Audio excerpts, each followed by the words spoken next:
In this video, I'm going to be showing you how you can watch a TikTok video full screen on your phone.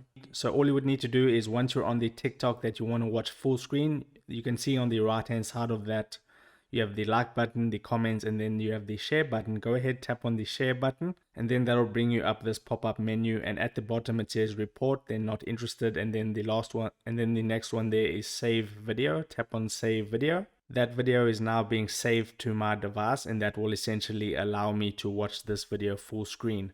Now do keep in mind that some videos don't have that save video option available. That means the creator of that video didn't allow that setting to be enabled.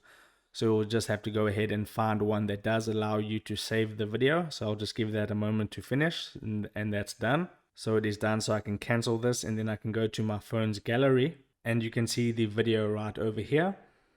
If I go ahead and play that, that's going to be in full screen now, and I can watch this video full screen. So if this video helped you out, make sure to hit the like button and subscribe for more. Take care.